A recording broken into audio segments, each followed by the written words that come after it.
Hello, family. My name is James Trice, and I'm the creator of a podcast called Yana, or You Are Not Alone. You Are Not Alone is a podcast for Black men. It is more than just a podcast. It's a lifeline and a brotherhood. We're here to create a supportive, judgment-free space where Black men can have real, open conversations about what truly matters to us, from family and relationships to community, sports, culture, politics, faith, sex, race, education, and the challenges of everyday life. We dive deep into it all. Whether you're looking for advice, motivation, prayer, or just the comfort of knowing you're not walking this journey alone. Yana is here for you. This is your space to connect, grow, and be heard, because none of us are meant to do life alone. Look for new episodes weekly wherever you get your podcasts. And look for me on Instagram at jbtrice123. Welcome to Yana.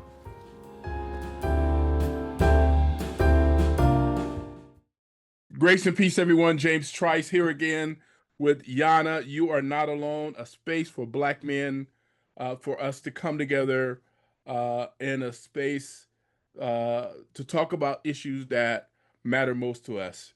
A non-judgmental environment where we can talk uncensored about the issues that we care about the most. So I want to thank you for joining this episode of Yana. And today's guest on this episode of Yana is Nathan Johnson. So we want to welcome him to our podcast today. And Nathan, please introduce yourself and say a little bit about who you are and what you want people to know about you. Thank you, James. I really appreciate the invitation to kind of join you on Yana. Obviously, I've known you for a few years, but we've had the opportunity to work on some projects together, which I've really appreciated and really appreciated kind of your insights and thoughtfulness and passion is what I would say. My Thank name's you. Nathan Johnson. I'm an architect, practicing architect here. Been practicing in the Twin Cities for about 27 years now, I guess. So I've been around for quite some time.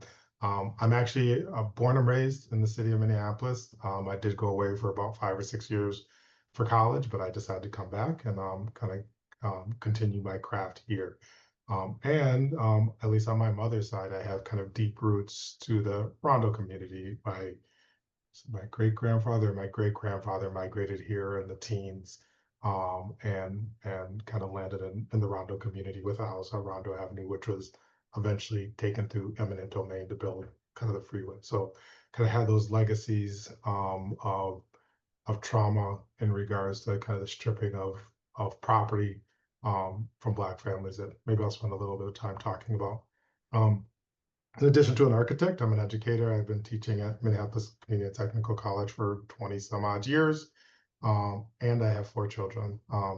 And definitely my 4 children are something I'm extraordinarily passionate about. I have twins that are 16 years old, an 18-year-old who starts college tomorrow, and a 26-year-old who's out there making her way in the world. So a little bit All about me. right. You almost an empty nester. I'm getting close. I'm getting Getting close. close. And I don't, and I think I'm going to really relish the last 2 years that I have with the twins, and even the couple years finding a way to still engage with my son, who's kind of in college right now. And but it's definitely going to be it's going to be a different situation, I think, in a few years. So Yeah, it's gonna be nice. It's gonna be nice. yeah. So there's a couple of directions I want to go with this, and I want to talk a little bit about your interest in architecture and why you decided to go that direction.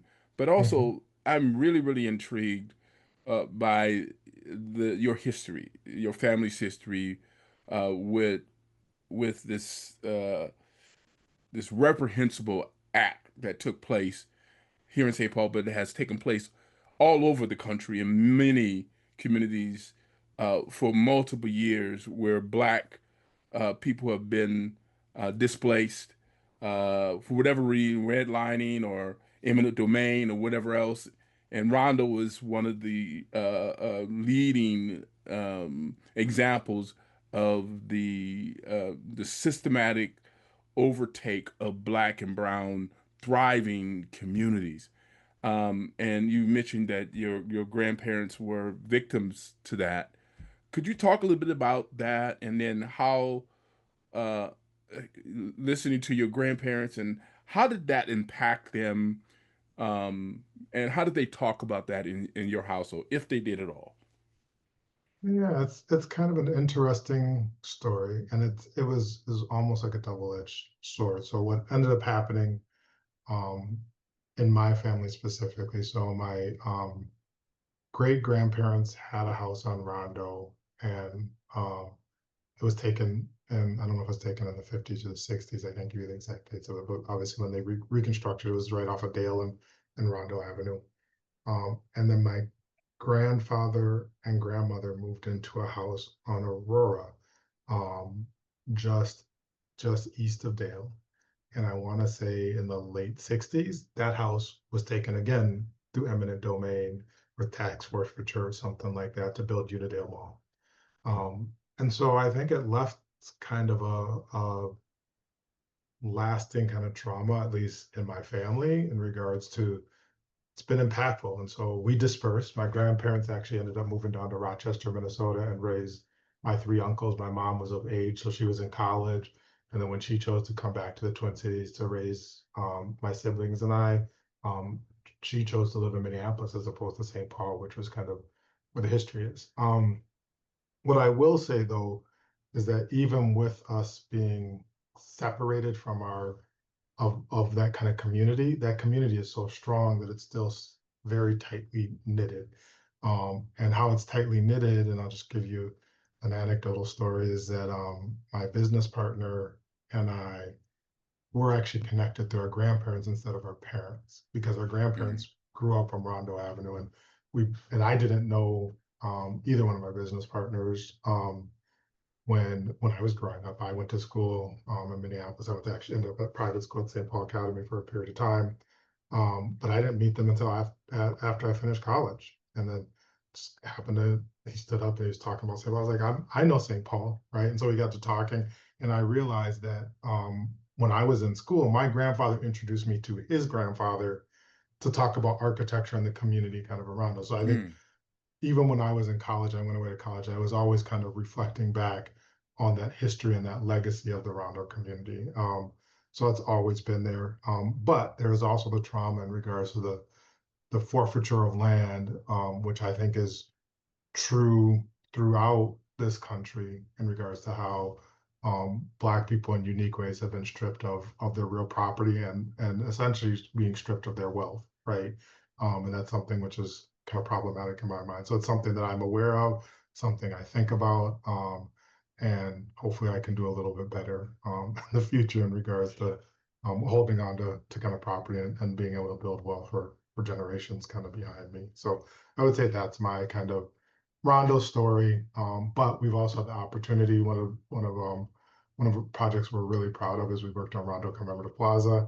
And what was interesting about that, Marvin Roger Anderson, he started up Rondo Avenue Inc. I want to say, is it over 45 years ago or something like that? And so when he found me and my business partner, he's like, and we started talking, and we talked about our connection to Rondo Avenue. He's like, your grandfather was on my first board. And he said that to both my business partner and I. And so it's like these kind mm. of just small connections and these interconnections of people always exist. And you never know how you intersect in kind of unique ways. So I'm always proud of that. Even though I didn't grow up in St. Paul, there's so many people in St. Paul that I feel connected to through my McGee family.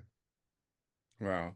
Well, I know there's been an effort over the years to reconnect, Ronald, to reclaim what was stolen as much as that community can do. To what degree are you involved with that? And to what degree did that influence you pursuing a career in architectural design? I'm going to answer the question kind of two part. I would say that I'm not like heavily involved, right? I obviously we've had the opportunity to work on Rondo Commemorative Plaza, which we think is a really important project. We participate in activities kind of in the community. We still have relationships there.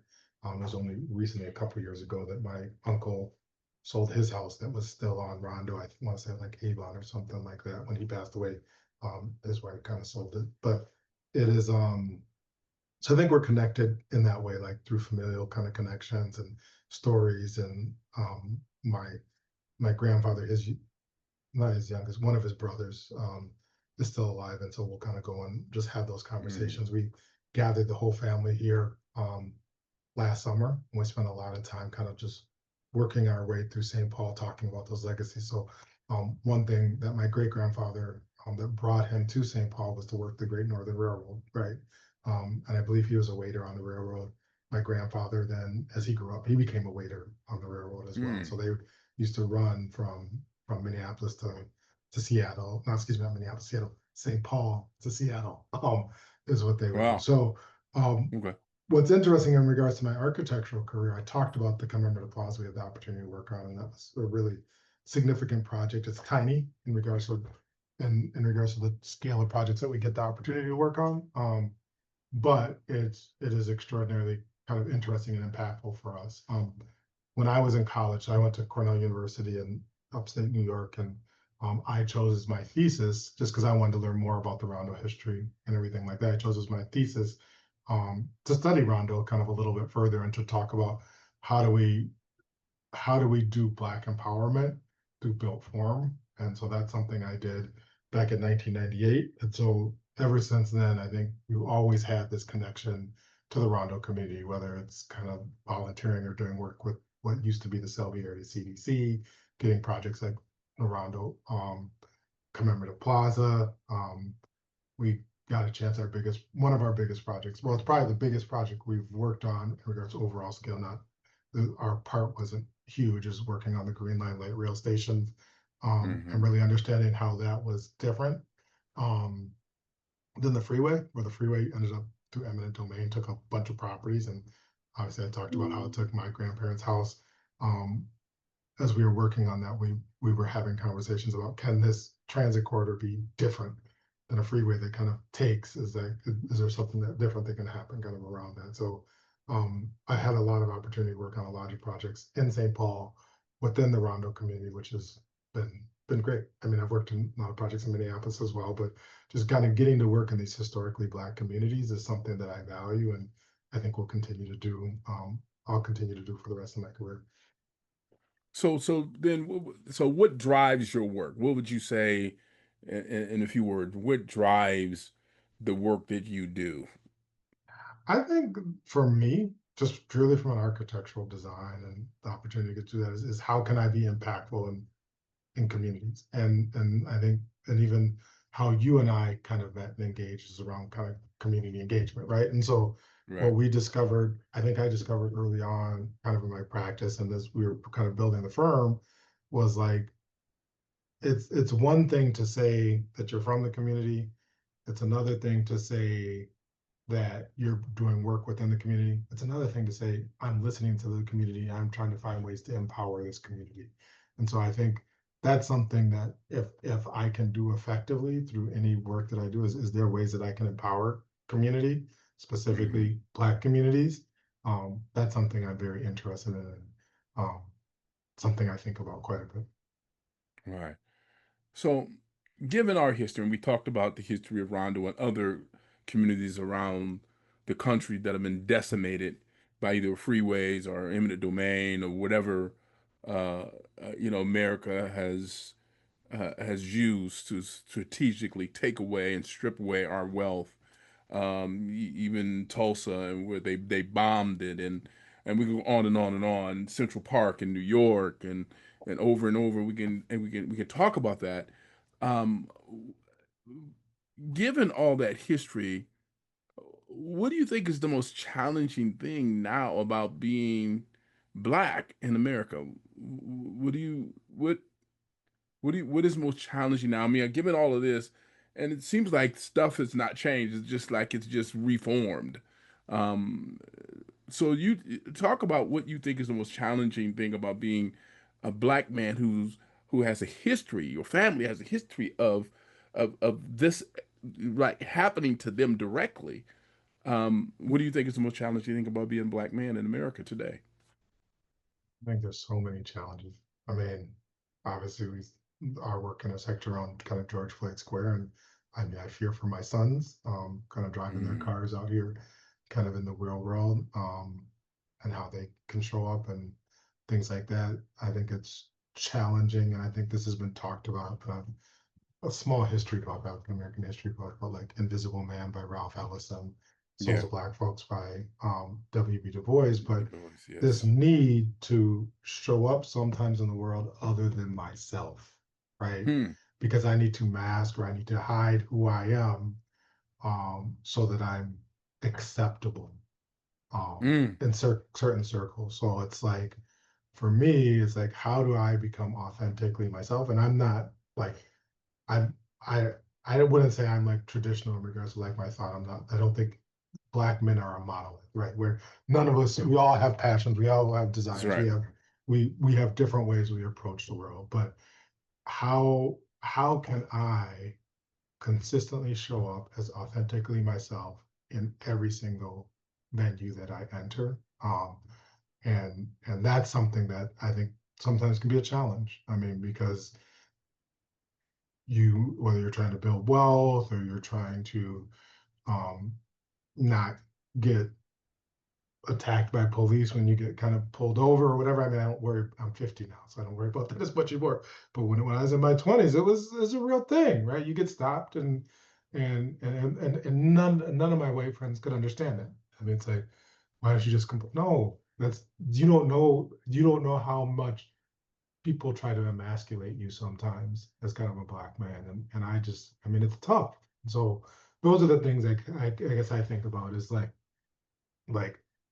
what do I have to do to kind of stay authentically who I am, and show up how I show up, which is different than I'm an introvert, so it's not like I'm Right. bombastic or gregarious or anything like that. But you will see me. I'm going to show up in different places and try to be as authentically myself as I can be, at every turn, and I don't need to hold back just because dominant culture tells me to do something different. So how do you do that? How's that? How does that look?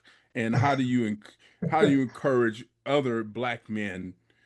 Because all of us face the same challenges, right? Yeah, Even though we're not a monolith, so we all don't think alike, but we all experience this same travesty of being seen as, uh, something negative, yeah, as America's villains.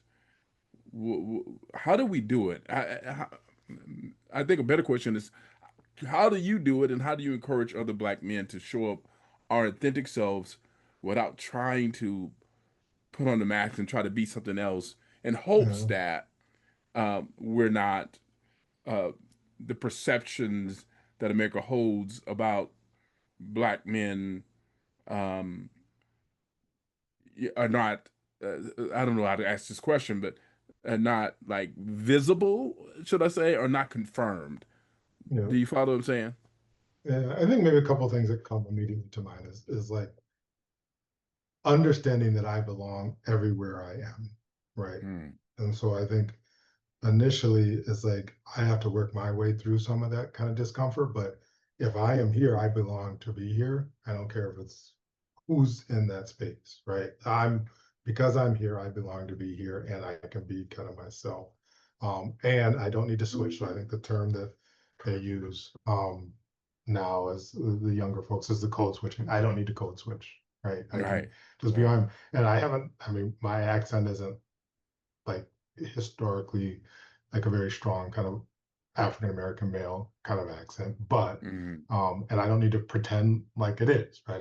I am who I am, and I'm gonna just be that, and I'm gonna stay that way no matter kind of which space I show up in.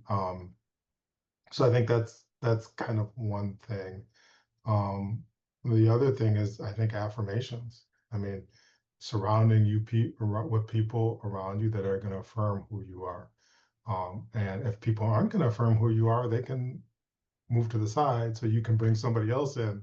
Because I mean, at the end of the day, we don't walk through this world alone. And you aren't Right. going to get ahead alone.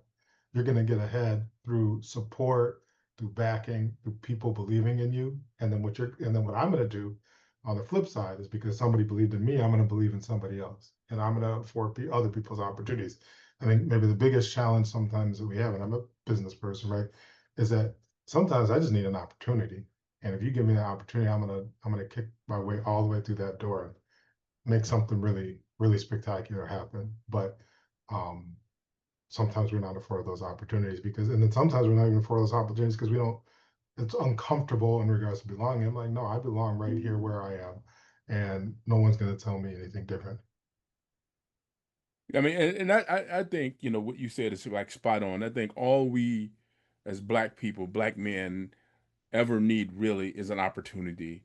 And once we get that opportunity, we will blow the roof off of anything, right, that we put our mind to, and not to be oppressive of others, but just to be who we are, and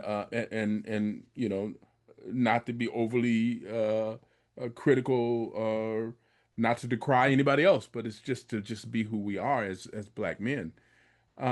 You talked about your white friends, right? How does you being yourself, how does that um how do your white friends take you, right? Particularly when you mentioned that when you had to mention to some of them, you had to talk to some of them about them not even understanding uh what we as black men go through. What have you had to go through to explain yourself to them or to talk to them, if you had to at all, and how do you continue to interact with them on a regular basis? Well, one thing I will say is I don't feel I need to explain myself to anybody, right? Okay. Because I am Mm-hmm. who I am. Right. Right. Um, but what I will say is that when I use that, like when I was in my 20s, I remember that distinctly. I probably would get pulled over by the police every couple months and Mm-hmm. didn't get a ticket, just whatever. I got a loitering with intent ticket because I was walking near Minneapolis Institute of Art, and the police took me all the way downtown and then gave me a ticket and kicked me out of the car before they pulled into the jail. And I had to go to court, and they threw the ticket out or whatever. But it was like a gross misdemeanor, but it was like stupid. I wasn't even doing anything, kind of in that space. But those are the types of things that, I mean, that happens in regards to masculinity. And the reality is like, and I remember at that time, like I would say is like I was downtown with a couple of my friends from the neighborhood or whatever, and the police just stopped us and they put us up against a wall. They pat you down and turn you around. They kind of like talk to you kind of any kind of way. And if I would, this like my white friends just can't relate to that. Like if I even like I told them those stories, and they don't understand it. Doesn't make any sense, right? Because they don't understand that sometimes. I mean, some of them understand, some don't. That's just the way the world is. And then you also have the white friends sometimes that are like they think they're overly woke and they're probably less woke than the other ones, right? Because they know Right. that Right. they're an ally and and Mm. really what they do is sometimes begin to center their thought in regards to, and they have no idea what your experience is as you kind of walk the streets or walk through the communities and things like that.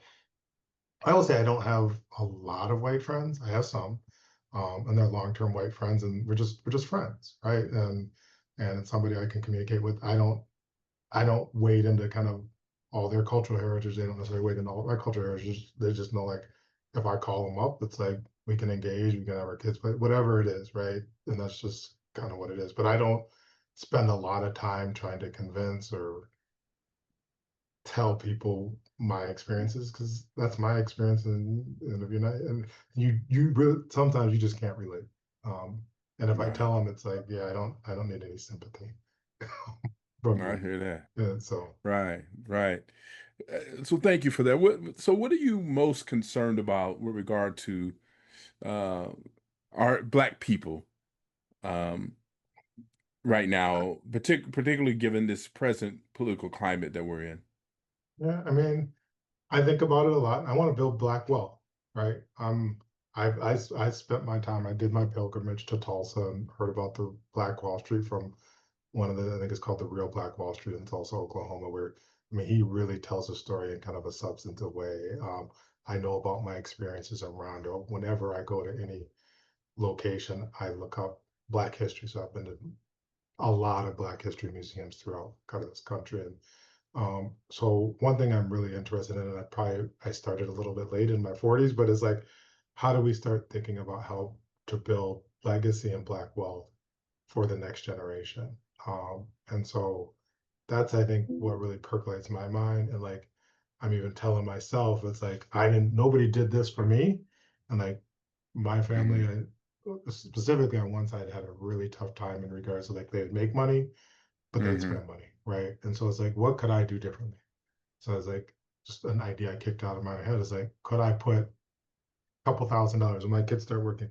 I'll just put in a Roth IRA for them and that can grow, Mm. right? And so, and it's probably a negligible amount of money I need to put in there for them to be in much better shape than I am at 50, right? Because I didn't understand that when I was in my late teens and my 20s, that putting that money away then makes a big difference. And my mom didn't understand that either. It's like, so what are the things that I can do to help kind of build what like wealth, at least in my family? But then also, how do I pick up other people who may be aspiring, whether they're trying to become architects or trying to get into whatever industry they want to get into? What are the things I can do within my power to kind of help them? I think about that a lot. So I'm a big believer in Black empowerment. How do we build Black wealth? I'm really, really interested in it. Oh wow, this man, there's so much more can we can go through. Let me ask this: what is the most rewarding thing to you about being a black man in America? Most rewarding thing is I got a story. I got a story to tell, right? And a story to tell that is in relation to so many other Black men kind of in America, just a unique experience and a legacy that is, I mean, we've really defined this country in so Yes. many different ways. We may not get all the credit we deserve, but I mean, America is I mean, what we value and what people talk about in regards to what is America, a lot of times that's Black men have created that. Wow. I heard someone said somewhere, and I can't remember who it was. He asked the question, were we brought here or were we sent here? Hmm. And he was speaking from a spiritual perspective. Were we Yeah, brought here or were we sent here? And I've been mulling over that, man. Like, wow, that's an interesting question. it is. Given what we have contributed to this nation, the wealth that we help generate in this nation that America still benefits from, and at our even our own expense. Man, we got like 2 minutes left here, man. Let me ask you this two more final questions. As we end our conversation today, what final word would you like to share with black men who are listening to you right now? And then, what is a favorite quote or book or song that has or does inspire you? Hmm. There's a lot of things that inspire me. Um, let me start with what was the first question again? Okay, What would you like to share with black men who are listening? What word would you like to share with black men who are listening to you right now? I think the first thing I would say is I want just show up in whichever way you can, in whichever capacity you can, just show up and be yourself is something that I would kind of encourage. And we all show up and do things in different ways, but yeah, I just say show up, participate, do what you can to kind of make your world a little bit better place for those people that are kind of close that you love. Um, the last question, like a book or a quote. I was I know recently we did a thing in my office where we said, what would be kind of your theme song? I talked about kind of man in the mirror, kind of always looking at myself and reflecting on like, how do I make a change? That's something I think quite a bit about. I love James Baldwin. I really appreciate his writing and the stories and thoughts and the anecdotes that he has shared. I still read a lot of it, whether it's just short stories or anything like that. I'm always kind of reflecting on James Baldwin quotes. I mean, there's a lot of other great people to quote as well, whether it's Malcolm X, Martin Luther King, Right. whatever. And then I also say, look at people in the world that you think are doing things. So I like look at Brian Stevenson down in Montgomery, Alabama, and the work he's doing with the Equal Justice Initiative. I'm so um, enamored with that work. And then what's the most interesting to me as an architect is that he's done that justice work down there, and then he's combined that with building out some beautiful facilities. So I got to visit Montgomery, I want to say back in 2021, and it's amazing to see the volume of places that Equal Justice Initiative has influence kind of in that community. And that's just on a pure architecture. They got great art, great building projects, real estate projects, whatever you want to call them. So I guess those are just things that I think about. And there's so many other men. I mean, I admire you, James, right, in regards to the little bit of time that we've gotten to interface over the past few years. But I think really identify men that you kind of aspire to. And I'm going to give one more anecdote, or one more story. So I just turned Yeah, go 50 ahead. this year, Hey, on July congratulations. the 25th. So I All crossed the right. half-century line. Happy belated birthday. Thank you very much. And my partner, she made a big deal about say she wanted to do something special for me, and so we went down to Hilton Head, South Carolina, and there's this chef. His name is BJ Dennis, and he's really well known. So you'll see him on like High on the Hog or anything that talks kind of about low country cooking. And she had him cook a dinner for us, and Oh, it's just wow. amazing. And so this man who Yes. is internationally known is sitting there.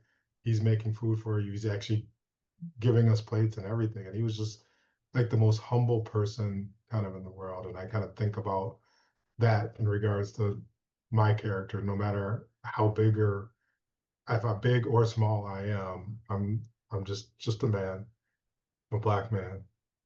And I can show up for the people I love and care for. Wow. Isn't it beautiful being black? Yes, it is. I wouldn't Absolutely. want to be anything else, man. I thank God for making me black all the time, even Yeah. with all the struggles and so forth that we have been through in this country. Well, thank you, brother Nathan, for Yeah. joining us, man. Would you come back I again? will definitely, yes, absolutely. I would You know, love I to have love you to come be in back, man. conversation. Yes, with you. Yes, Yes. yes, yes, yes. So thank you for thank you for joining us on this episode of Yana.